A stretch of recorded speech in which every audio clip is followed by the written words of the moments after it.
नमस्कार। आज चुनावी चर्चा में हम चर्चा कर रहे हैं चुनाव आयोग की भूमिका की। जी हाँ, मैं अपने पूरे पत्रकारिता जीवन में 98 से चुनाव को कवर कर रहा हूँ। आप समझ जाइए कि किस किस तरीके के दौर को मैंने देखा है। लालू यादव जी के भी उस दौर को देखा है, टी.एन. शेषन की उस दौर की चर्चा हमने सुनी है, और के.जे. राव से लेके बाकी जो चुनाव आयुक्त हुए हैं उनके दौर को भी मैंने बहुत करीब से महसूस किया है। पहली बार मुझे ये महसूस हो रहा है कि आयोग जैसी कोई चीज बिहार में है ही नहीं। मतलब इतनी अराजकता मैंने तो देखा ही नहीं है कभी। अब बताइए, खुल्लम खुल्ला पब्लिक ये ट्रक में शराब लेके जा रहा है। एक प्रत्याशी जीतन राम मांझी की पुतहू चुनाव लड़ रही हैं इमामगंज से, उनकी पुतहू के क्या पूरा बैनर लगा हुआ है, पोस्टर लगा हुआ है, उस ट्रक में पिकअप वैन है, उसमें शराब लदी हुई है, पब्लिक पकड़ रहा है। जबकि अभी पूरा सारे इलाके में पेट्रोलिंग हो रहा है, वाहन चेकिंग हो रहा है। कहाँ है आयोग? इससे बड़ी बात क्या हो सकती है कि पब्लिक पकड़ रहा है, और ये अराजकता वाली स्थिति है। और इसी तरीके से ललन सिंह जैसे नेता, केंद्रीय मंत्री हैं, कह रहे हैं कि वोट गिराने के लिए नहीं जाने देना है, रोक लेना है। और वहाँ नरकटियागंज में कांग्रेस के क्या कहते हैं, इसका जो हेलीपैड उन्होंने बनाया था, उस हेलीपैड को तोड़ दे रहा है। आनंद सिंह मोकामा में जो घटना घटी है सबके सामने है, किस तरीके से हत्याएं हुई हैं। दरभंगा में संजय सरावगी के मौजूदगी में जो हंगामा हुआ सबके सामने है।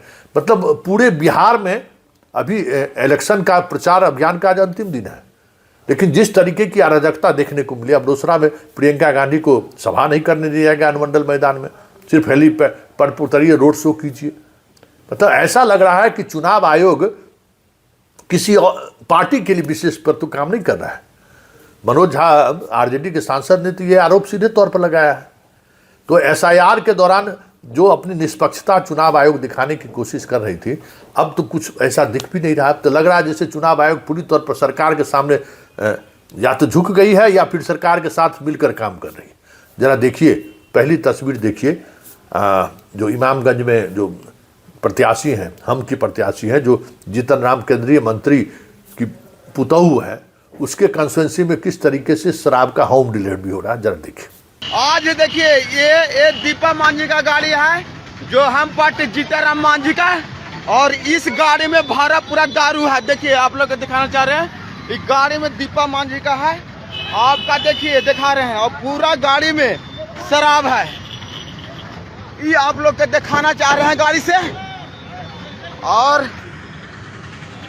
इसे हम लाइव हैं, आप लोग को दिखाना चाहते हैं। कोची है, देखिए, ये दीपा मांझी के गाड़ी में पूरा दारू है, और यहाँ हम लोग गुमटी पर पकड़े हैं।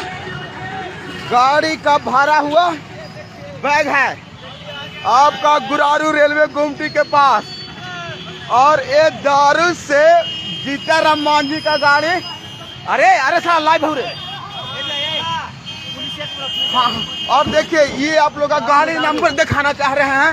ये गाड़ी नंबर है BR02M 4716, और ये यहाँ पे है आपका, देखिए मोदी जी का फोटो है। देखिए, आप लोग को दिखा रहे हैं, देखिए नीतीश जी, सम्राट जी, और इधर और पूरा भारत मात्रा में। और अभी पर है ना दारू है ना। अरे बहन, लाइव है, चल जब तो नहीं देख ले, लाइव है भाई। देखिए, गाड़ी लोग चुरा चुरा के भाग भी रहे हैं। देखिए, एकदम फोटो आप लोग को दिखाना चाह रहे हैं। अरे लाइव के साथ में है, और अभी पुलिस के सूचना भी देना चाहते हैं। चल जाएगा, अरे बाबू चल जाएगा, लाइव चल रहा है, लाइव चल रहा है, लाइव चल रहा है, चल जाएगा सब। आप लोग को तो लाइव भी दिखाना चाहते हैं कि कितना भीड़ में लगा हुआ है। आपने देखा। अब जरा ललन सिंह के वक्तव्य को जरा सुनिए कि ललन सिंह कैसे कह रहे हैं कि वोट देने के लिए रोक देना है, जाए तो साथ जाइए और फिर जाके उनको जो है सो रूम में बंद कीजिए। क्या मतलब है? इस तरीके का सार्वजनिक तौर पर केंद्रीय मंत्री का अगर वक्तव्य होगा तो इससे बड़ी बात और क्या हो सकती है। लेकिन है मतलब आयोग मतलब कि शक्ति विहीन, दंतहीन, गंधहीन वाली बात हो चुकी है। तो जरा सुनिए ललन सिंह किस तरीके से अपनी बात कर रहे हैं। एक आदमी नेता हाथी तो चुनाव के दिन उनका घर से निकले मत ही हो, उनका घरे में बात कर दीजिए। आप बहुत अगर हाथ जोड़ तो कहियो कि तू चला हमनी के साथ अपन वोट गिरावा और आके घर में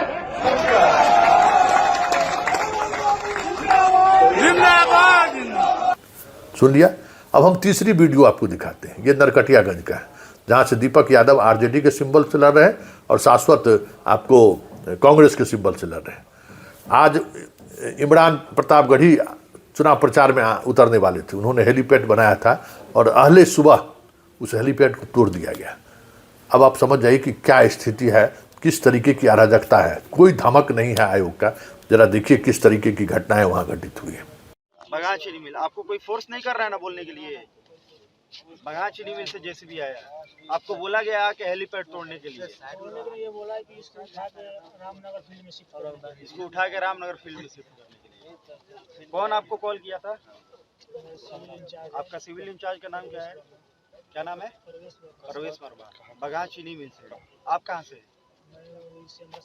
आपका नाम?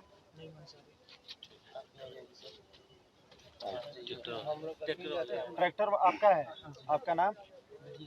आप ये शिफ्ट करने के लिए आए हैं, यहाँ से रामनगर शिफ्ट करने?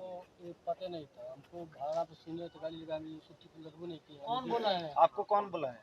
हमको कोई फोन किया है नारायणापुर जी, हमारे मामा के पास जी तो हमको कह दे जाओ ना, कमा लो, 2 रुपये कमाना है। जी जी जी। तो हम गाड़ी लेकर आए हैं।